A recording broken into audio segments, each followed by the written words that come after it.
فيطبخه أو سمكة فيشويها، ثم لم يزل يشرب حتى إذا دب فيه الشراب غرد بصوت وهو يقول: أضاعوني وأي فتى أضاعوا ليوم كريهة وسداد ثغري.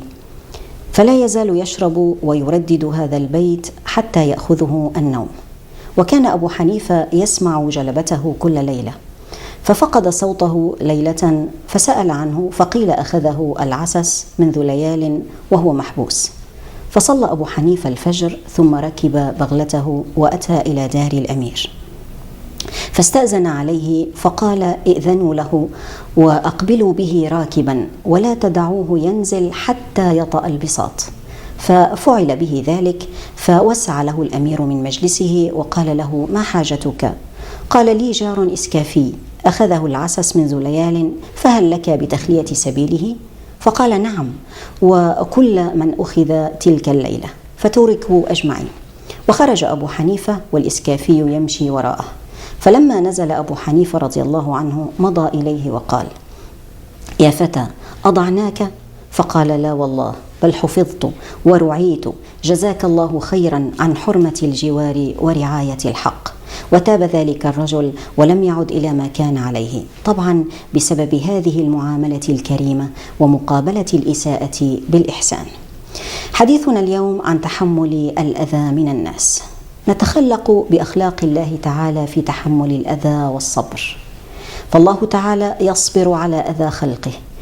يقول صلى الله عليه وسلم: ما من أحد أصبر على أذى سمعه من الله. يدعون له الولد ثم يعافيهم ويرزقهم، فمن صفات الله تعالى الصبر على الأذى. وقد ختمت أسماؤه الحسنى في الحديث باسمه الصبور. قال العارفون: من معاني اسم الله الصبور هو من إذا قابلته بالجفاء قابلك بالعطية، وبالوفاء إذا قابلته بالجفاء قابلك بالعطية، وإذا أعرضت عنه بالعصيان أقبل إليك بالغفران. ومن صفات الأنبياء أيضا الصبر على الأذى، فجميعهم أوذوا وتحملوا الأذى. قال تعالى لنبيه: ولقد كذبت رسل من قبلك فصبروا على ما كذبوا وأوذوا حتى أتاهم نصرنا. والصالحون أيضا تحملوا الأذى. رجل سب ابن عباس، فلما فرغ قال ابن عباس لخادمه: هل للرجل حاجة فنقضيها له؟ فنكس الرجل رأسه وخرج. عمر بن عبد العزيز دخل المسجد في ليلة مظلمة فعثر في رجل، فقال له الرجل: أمجنون أنت؟ يستهزئ به ويشتمه. فقال عمر: لا. فهم حارس عمر أن يوقع به، فقال عمر: دعه، سألني مجنون أنت فقلت له لا. تصور لو أحد يتهمك أو يشتمك بهذه التهمة ويقول مجنون أنت، هل تقبل منه بهذا الهدوء كما قبل سيدنا عمر بن عبد العزيز؟ كيف يمكننا تحمل أذى الآخرين؟ نتحمل أذى الناس أولا بالاستعانة بالله تعالى، نطلبها من الله تعالى. ثانيا باحتساب الأجر عند الله تعالى. ثالثا بالنظر إلى الفاعل الحقيقي، فالفاعل الحقيقي هو الله تعالى. فإذا رفعت عينيك إلى السماء وفكرت مليا وعرفت أن كل هذا الأذى هو في الحقيقة من الله، وأن الذي آذاك إنما حركه الله، فنحن جميعا أحجار على رقعة شطرنج، يحركنا الله كيف يشاء، ولكن يحركنا لمصلحتنا، فمن وراء ذلك حكم بليغة. إذا عرفت هذا هان عليك كل ما تراه من أذى، وسلمت أمرك لله وقلت له: لا إله إلا أنت، أي لا فاعل إلا أنت، سلمت أمري لك فخر لي واختر لي. لذلك يقول الإمام الشافعي: بكل رضا يخاطبني السفيه بكل قبح، فأكره أن أكون له مجيبا. يزيد سفاهة فأزيد حلما، كعود زاده الإحراق طيبا. كيف نقابل أذى الناس؟ هناك مقامان: مقام العدل ومقام الإحسان. العدل إذا أردت أن تأخذ حقك ممن ظلمك فلك ذلك، وجزاء سيئة سيئة مثلها، فأن تجازي السيئة بمثلها هذا مقام المؤمنين، مقام أصحاب اليمين، وهذا حق. ولكن إذا أردت مقاما أعلى، مقام المحسنين، مقام الأنبياء، فسامح واعف وقابل الإساءة بالإحسان. قال تعالى: فمن عفا وأصلح فأجره على الله إنه لا يحب الظالمين. قد يظن البعض أن في تحمل الأذى من الناس فيه شيء من الضعف والخنوع.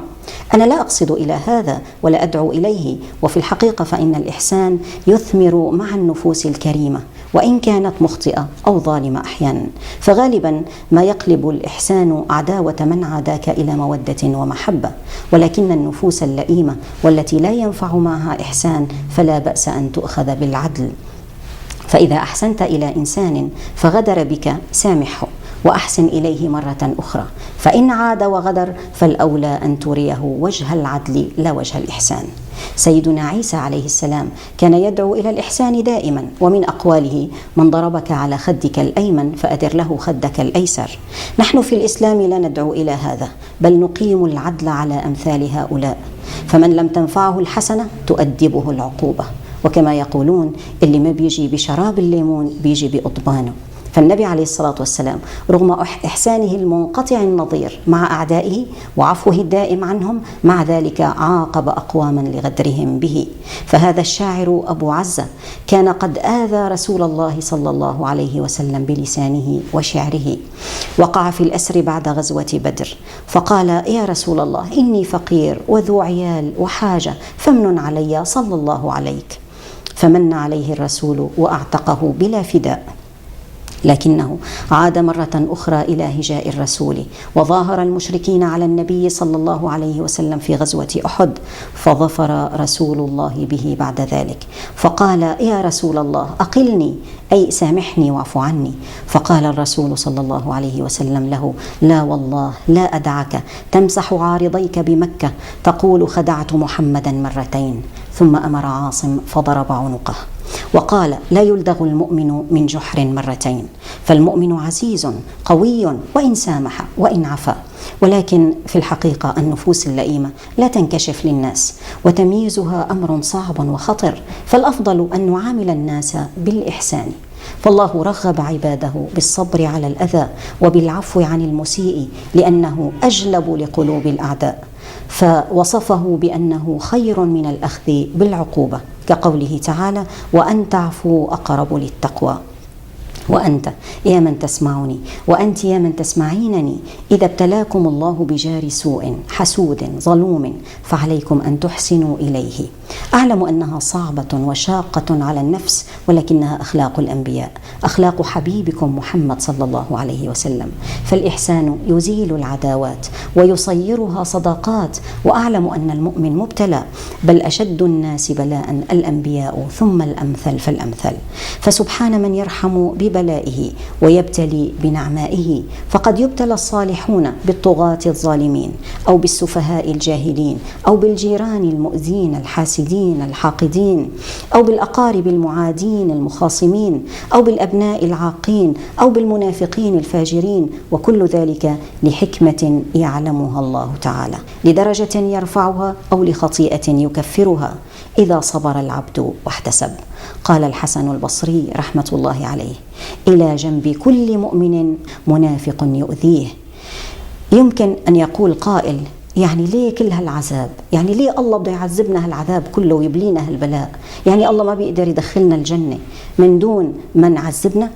طبعا الله بده منك تثبت شخصيتك، وبده منك تظهر ذاتك وتحقق حريتك وتختار طريقك أنت كإنسان مسؤول عن تصرفاتك، وتنافس غيرك ليجازيك على عملك وتصل إلى الجنة. والجنة بتستاهل، فهي غالية ومهر غالي. هذا إذا كان قصدك إذا كان قصدك الجنة. أما إذا كان قصدك رب الجنة فالوصول إليه غاية عظيمة تستحق في سبيله أن تفني مهجتك وجسدك وروحك وأحبابك، كما قال ابن الفارض: عامل بما تهوى تجدني عاشقا، واحكم بما ترضى فأنت الآمر، حق لمثلك أن يعامل مهجتي بصنوف أنواع الصدود ويهجر، فإليك مني أن أذوب صبابة، وإلي منك الفضل أني أذكر، هذا اعترافي لست أخفيه، فما عرف الهوى قلب لهذا ينكر. والسلام عليكم ورحمة الله وبركاته.